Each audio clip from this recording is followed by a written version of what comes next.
Right now to a major escalation in the long-running tension over the disputed Kashmir region. Pakistan is downgrading diplomatic ties and suspending bilateral trade with India, one of its biggest trading partners. It comes after India stripped the state of Jammu and Kashmir of its special status. Ravi Agrawal joins us live. He's the managing editor of Foreign Policy magazine. Ravi, thank you so much for being with us. So just explain to us what the consequences, the economic consequences of this move actually is, because Pakistan depends more on India for trade than vice versa. So does this move mean that Pakistan is in a way shooting itself in the foot? Well, both sides are going to hurt. I mean, India has a larger, more diversified economy, obviously, so it could weather that storm better than Pakistan could. But both sides are going to hurt. That said, trade between the two countries is not that great to begin with because they've had so many long-running problems for years and years. And so it's a very underdeveloped trade relationship, as you would imagine, between two countries that have been at war several times over the last few decades. That underdevelopment has been bad for both countries. This will make it worse. So just in terms of how this gets resolved, I mean, the US doesn't seem to necessarily be that interested in sort of mediating this dispute. Will it end up at the UN? How does that work? So India has a stated policy of Kashmir being an internal security issue and that it will under no circumstances accept any arbitration by any third power or the United Nations. So for India, that's an absolute no-go. The United States knows that, and it's not going to try to intervene.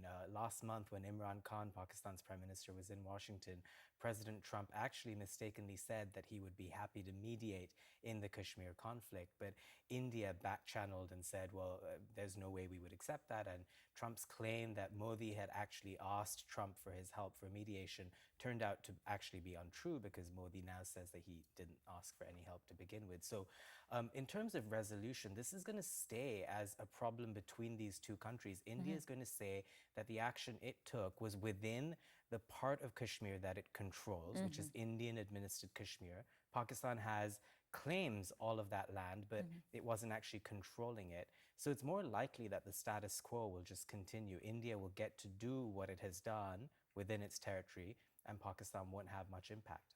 You mentioned that trade between the two countries isn't that great, but it is more likely to hurt Pakistan than India. Still, this comes at a time when the central bank in that country has obviously cut interest rates. What does that tell you about fears in the region when it comes to slowdown in terms of local economies? There are growing signs that India's economy is not in great shape. And those signs range from unemployment being at a 30-year high to the growth rate having slowed down considerably to about 5.8% in the last quarter. India was hitting upwards of 7% just about a year and a half ago. So there's been a slowdown of sorts in India. But there are other signs. Car sales are down dramatically by about 30% in India. So there are signs that people just aren't spending as much, and that's why the central bank cut rates by 30 basis points, so a little bit more than a quarter point cut, to about 5.4%.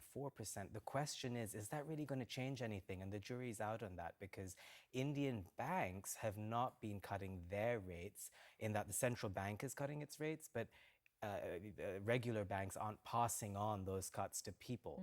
So in that sense, it hasn't really changed much so far over the last few cuts. And the central bank actually signaled that it will cut rates again when it meets in October. So all signs point to India hitting a bit of a slowdown, and it needs to figure out ways to ramp up job growth, most of all.